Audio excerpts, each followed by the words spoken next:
ಯಾರದ್ದೋ bank account, ಇನ್ಯಾರದ್ದೋ ಜಾತ್ರೆ. ನೂರಾರು bank ಖಾತೆಗಳಲ್ಲಿ ಅಕ್ರಮ ಹಣದ ವಹಿವಾಟು ನಡೀತಾ ಇದೆ.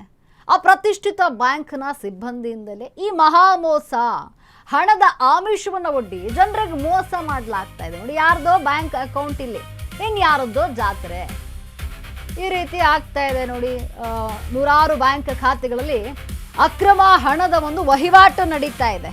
ಯಾರದೋ ಅಕೌಂಟ್, ಇನ್ಯಾರದೋ ಜಾತ್ರೆ. ಅಪ್ರತಿಷ್ಠಿತ ಬ್ಯಾಂಕ್ನ ಸಿಬ್ಬಂದಿಯಿಂದಲೇ ಈ ಒಂದು ಮಹಾ ಮೋಸ ನಡೀತಾ ಇದೆ. ಹಣದ ಆಮಿಷವನ್ನ ಒಡ್ಡಿ ಜನರಿಗೆ ಮೋಸ ಮಾಡಿದಂತಹ ಸಿಬ್ಬಂದಿ ಕೂಲಿ ಕಾರ್ಮಿಕರನ್ನ ಹೆಂಗೆಲ್ಲ ಮೋಸ ಮಾಡಬಹುದು ಗೊತ್ತಾ? ಆ ರೀತಿ ಇಲ್ಲಿ ಮೋಸ ಮಾಡಿದ್ದಾನೆ. ಆ ಪ್ರಮುಖ ಬ್ಯಾಂಕ್ ಯಾವುದು? ಮೋಸ ಮಾಡಿದ್ದಾದ್ರೂ ಹೇಗೆ? ಈ ಪ್ರಶ್ನೆ. ಇದು ನಿಮ್ಮ ಅಶ್ವವೇಗ ನ್ಯೂಸ್ನ ಬಿಗ್ ಎಕ್ಸ್ಕ್ಲೂಸಿವ್ ಸ್ಟೋರಿ.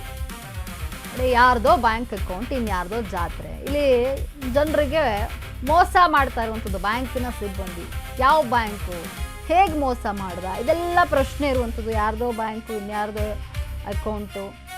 ಇಲ್ಲಿ ಹಣದ ಆಮಿಷವನ್ನು ಒಡ್ಡಿ ಮೋಸ ಮಾಡಲಾಗ್ತಾ ಇದೆ. ನೂರಾರು ಬ್ಯಾಂಕ್ ಖಾತೆಗಳಲ್ಲಿ ಅಕ್ರಮದ ಒಂದು ಹಣ ವಹಿವಾಟು ಆಗ್ತಾ ಇದೆ. ಆ ಪ್ರತಿಷ್ಠಿತ ಬ್ಯಾಂಕ್ನ ಸಿಬ್ಬಂದಿಯಿಂದಲೇ ಮಹಾ ಮೋಸ ನಡೀತಾ ಇದೆ. ಹಣದ ಆಮಿಷವನ್ನು ಒಡ್ಡಿ ಜನರಿಗೆ ಇಲ್ಲಿ ಆ ಸಿಬ್ಬಂದಿ ಮೋಸ ಮಾಡ್ತಿದ್ದಾನೆ. ಕೂಲಿ ಕಾರ್ಮಿಕರನ್ನ ಹಿಂಗೂ ಎಲ್ಲ ಮೋಸ ಮಾಡಬಹುದಾ ಅಂತ ಪ್ರಶ್ನೆ ಸಹಜವಾಗಿ ಬರುತ್ತೆ. ಈ ಥರನೂ ಮೋಸ ಮಾಡ್ತಾರ ಅಂತ. ಆ ಪ್ರಮುಖ ಬ್ಯಾಂಕ್ ಖಾತೆ ಯಾವುದು? ಮೋಸ ಮಾಡಿದ್ದು ಹೇಗೆ? ಈ ರೀತಿ ಪ್ರಶ್ನೆ ಇರುವಂಥದ್ದು ನೋಡಿ. ಇದು ನಿಮ್ಮ ಅಶ್ವವೇಗ ನ್ಯೂಸ್ನ ಬಿಗ್ ಎಕ್ಸ್ಕ್ಲೂಸಿವ್ ಸ್ಟೋರಿ. ಕೂಲಿ ಕಾರ್ಮಿಕರನ್ನ ಹೆಂಗೆಲ್ಲ ಮೋಸ ಮಾಡಿದ್ರು ಗೊತ್ತಾ? ಆ ಪ್ರಮುಖ ಬ್ಯಾಂಕ್ ಯಾವುದು? ಮೋಸ ಮಾಡಿದ್ದಾದರೂ ಹೇಗೆ? ನೂರಾರು ಬ್ಯಾಂಕ್ನಲ್ಲಿ ಖಾತೆ ಇರುವಂಥದ್ದು, ಹಣ ವಹಿವಾಟು ನಡೀತಾ ಇದೆ. ಕೂಲಿ ಕಾರ್ಮಿಕರನ್ನೇ ಗುರಿಯಾಗಿಸ್ಕೊಂಡಿರುವಂತಹ ಬ್ಯಾಂಕ್ ಇದು. ಬ್ಯಾಂಕ್ ಓಪನ್ ಮಾಡುವಂಥದ್ದು ಅಂದರೆ ಖಾತೆ ಓಪನ್ ಮಾಡುವಂಥದ್ದು ಖಾತೆದಾರರ ಗಮನಕ್ಕೆ ಬಾರದಂತೆ ಲಕ್ಷ ಲಕ್ಷ ವಹಿವಾಟನ್ನು ನಡೆಸಲಾಗ್ತಾ ಇದೆ. 2023-24ರಲ್ಲಿ 100 ಖಾತೆಯನ್ನ ಓಪನ್ ಮಾಡಲಾಗಿದೆ. ಚಿಕ್ಕಮಗಳೂರಿನ ಶಂಕರಪುರ ಬಡಾವಣೆಯಲ್ಲಿ ನಡೆದಂತಹ ಘಟನೆ. ದೋಖಾದಲ್ಲಿ ಇಂಡಸ್ ಇಂಡ್ ಬ್ಯಾಂಕ್ ಸಿಬ್ಬಂದಿ ಭಾಗಿಯಾಗಿರುವ ಆರೋಪ ಇದೆ. ಇಂಡ್ ಬ್ಯಾಂಕ್ ಸಿಬ್ಬಂದಿ ಸೇರಿ 7 ಜನರ ವಿರುದ್ಧ FIR ದಾಖಲಾಗಿದೆ. ಇದುವರೆಗೆ 7 ಜನರನ್ನ ಬಂಧನ ಮಾಡಿದ್ದು ಮತ್ತೋರ್ವ ಎಸ್ಕೇಪ್ ಆಗಿದ್ದಾನೆ. ಇಲ್ಲಿ ನೋಡಿ, ಏನು ಕೂಲಿ ಕಾರ್ಮಿಕರನ್ನೇ ಗುರಿಯಾಗಿಸ್ಕೊಂಡಿರುವಂಥದ್ದು ಬ್ಯಾಂಕ್ ಖಾತೆಯನ್ನು ಓಪನ್ ಮಾಡಿದ್ದಾರೆ. ಯಾಕಂದ್ರೆ ಅವ್ರಿಗೇನು ಗೊತ್ತಾಗಲ್ಲ ನೋಡಿ, ಖಾತೆದಾರರಿಗೆ ಗಮನಕ್ಕೆ ಬಾರದಂತೆ ಲಕ್ಷ ಲಕ್ಷ ವಹಿವಾಟನ್ನು ನಡೆಸಲಾಗಿದೆ. 2023-24ರಲ್ಲಿ 100 ಖಾತೆ ಓಪನ್ ಮಾಡಿ ಅಕ್ರಮ ಹಣದ ವಹಿವಾಟು ನಡೆಸಲಾಗಿದೆ. ಚಿಕ್ಕಮಗಳೂರಿನ ಶಂಕರಪುರ ಬಡಾವಣೆಯಲ್ಲಿ ನಡೆದಂತಹ ಘಟನೆ ಇದು. ದೋಖಾದಲ್ಲಿ ಇಂಡ್ ಬ್ಯಾಂಕ್ ಸಿಬ್ಬಂದಿ ಭಾಗಿಯಾಗಿರುವ ಆರೋಪ ಇದೆ. ಇಂಡ್ ಬ್ಯಾಂಕ್ ಸಿಬ್ಬಂದಿ ಸೇರಿ 7 ಜನರ ವಿರುದ್ಧವಾಗಿ ಈಗ FIR ದಾಖಲಾಗಿದೆ. ಅದರಲ್ಲಿ ಇದುವರೆಗೆ 6 ಜನರ ಬಂಧನ ಆಗಿದ್ದು ಮತ್ತೋರ್ವ ಎಸ್ಕೇಪ್ ಆಗಿರುವಂಥದ್ದು. ನೋಡಿ, ಕೂಲಿ ಕಾರ್ಮಿಕರನ್ನೇ ಟಾರ್ಗೆಟ್ ಮಾಡ್ಕೊಳ್ಳುವಂಥದ್ದು. ಇಲ್ಲಿ ಅವ್ರ ಹತ್ರ ಅಕೌಂಟ್ ಓಪನ್ ಮಾಡಿಸುವಂಥದ್ದು, ಅವ್ರಿಗೆ ಗೊತ್ತಿಲ್ಲದೆ ಅವರ ಒಂದು ಬ್ಯಾಂಕ್ ಖಾತೆಯಲ್ಲಿ ಅಕ್ರಮ ಹಣದ ವಹಿವಾಟನ್ನು ನಡೆಸ್ತಾ ಇರುವಂಥದ್ದು. ಈ ರೀತಿ ಚಿಕ್ಕಮಗಳೂರಿನ ಶಂಕರಪುರ ಬಡಾವಣೆಯಲ್ಲಿ ನಡೆದಿದೆ. ಇಂಡ್ ಬ್ಯಾಂಕ್ ಸಿಬ್ಬಂದಿ ಸೇರಿ 7 ಜನರ ವಿರುದ್ಧವಾಗಿ FIR ದಾಖಲಾಗಿದೆ. ಇನ್ನು ಕ್ರಿಕೆಟ್ ಬೆಟ್ಟಿಂಗ್ ಆ್ಯಪ್ ಹಣದ ವಹಿವಾಟಿಗೆ ಖಾತೆ ಬಳಕೆ, ಲೋನ್ ಕೊಡಿಸೋದಾಗಿ ಹೇಳಿ ಇನ್ನು ಬ್ಯಾಂಕ್ಗಳಲ್ಲಿ ಖಾತೆ ಓಪನ್ ಮಾಡುವಂಥದ್ದು. ಇಂಡ್ ಬ್ಯಾಂಕ್ನಲ್ಲಿ ಖಾತೆ ತೆಗೆಸಿ ಮಹಾ ಮೋಸ ಮಾಡಲಾಗಿದೆ. ED IT ತನಿಖೆಗೆ ಮಾಜಿ ಮಿನಿಸ್ಟರ್ CT ರವಿ ಈಗ ಒತ್ತಾಯವನ್ನು ಮಾಡಿದ್ದಾರೆ. 3 ವರ್ಷಗಳಲ್ಲಿ ಕೋಟಿ ಅಕ್ರಮ ವಹಿವಾಟು ನಡೆಸಿರುವಂತಹ ಶಂಕೆ.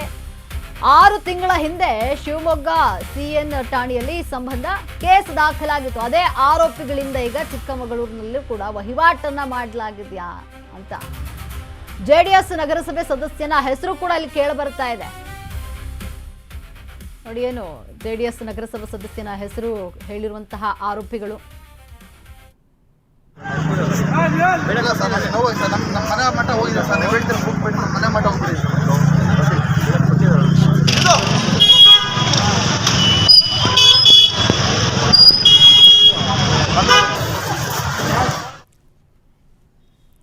ಈ ಬಗ್ಗೆ ಹೆಚ್ಚಿನ ಹೆಚ್ಚಿನ ಮಾಹಿತಿಯನ್ನು ನೀಡಲು ನಮ್ಮ ಪ್ರತಿನಿಧಿ ಅಶ್ವಿನಿ ದೂರವಾಣಿ ಸಂಪರ್ಕದಲ್ಲಿದ್ದಾರೆ. ಅಶ್ವಿನಿ, ಏನು ಇಲ್ಲಿ ಕೂಲಿ ಕಾರ್ಮಿಕರನ್ನೇ ಟಾರ್ಗೆಟ್ ಮಾಡಿಕೊಂಡು ಬ್ಯಾಂಕ್ ಖಾತೆಯನ್ನು ಓಪನ್ ಮಾಡಿಸಿ ಅಲ್ಲಿ ಅಕ್ರಮ ಹಣದ ವಹಿವಾಟನ್ನು ನಡೆಸಲಾಗ್ತಾ ಇದೆ, ಅಂದರೆ ಚಿಕ್ಕಮಗಳೂರಿನಲ್ಲಿ ಎನ್ನುವಂತಹ ಒಂದಷ್ಟು ಪ್ರಕರಣ ದಾಖಲಾಗಿರುವಂಥದ್ದು. ಈ ಬಗ್ಗೆ ಹೆಚ್ಚಿನ ಮಾಹಿತಿ ಏನಿದೆ?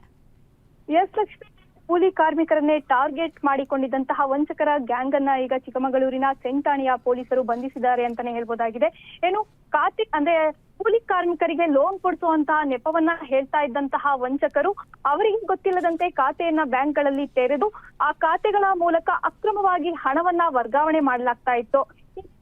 ಚಿಕ್ಕಮಗಳೂರಿನ ಏನು ಶಂಕರಾಪುರ ಬಡಾವಣೆಯಲ್ಲಿ ಈ ಘಟನೆ ನಡೆದಿದ್ದು ಸೆಂಟಾಣಿಯಲ್ಲಿ ಪ್ರಕರಣ ಕೂಡ ದಾಖಲಾಗಿತ್ತು. 2023ರಿಂದ 24ರ ವರೆಗೆ ಈ ನೂರಾರು ಅಕೌಂಟ್ ಓಪನ್ ಮಾಡಿ ಅಕ್ರಮ ಹಣ ವಹಿವಾಟು ಮಾಡಲಾಗಿದೆ ಅಂತ ಹೇಳಲಾಗ್ತಾ ಇದೆ. ಇದು ಕ್ರಿಕೆಟ್ ಬೆಟ್ಟಿಂಗ್ ಆಪ್ ಗಳ ಹಣವನ್ನ ಈ ವಹಿವಾಟಿಗೆ ಬಳಸಲಾಗ್ತಾ ಇತ್ತು, ಈ ಖಾತೆಯಿಂದ ಬಳಸಲಾಗ್ತಾ ಇತ್ತು ಅನ್ನೋ ಆರೋಪ ಕೂಡ ಕೇಳಿ ಬಂದಿದ್ದು. ಈಗಾಗಲೇ 7 ಜನ ಅಂದ್ರೆ ಖಾಸಗಿ ಬ್ಯಾಂಕ್ ನ ಸಿಬ್ಬಂದಿ ಸೇರಿದಂತೆ 7 ಜನರನ್ನ ಪೊಲೀಸರು ವಿರುದ್ಧ ಪ್ರಕರಣ ದಾಖಲಾಗಿದ್ದು 6 ಜನರನ್ನ ಬಂಧಿಸಿದ್ದಾರೆ ಅಂತಾನೆ ಹೇಳ್ಬೋದಾಗಿದೆ ಲಕ್ಷ್ಮಿ.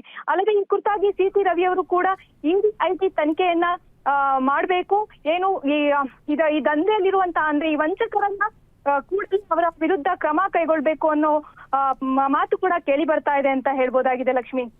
ಧನ್ಯವಾದ ಅಶ್ವಿನಿ ನಿಮ್ಮೆಲ್ಲ ಮಾಹಿತಿಗಾಗಿ.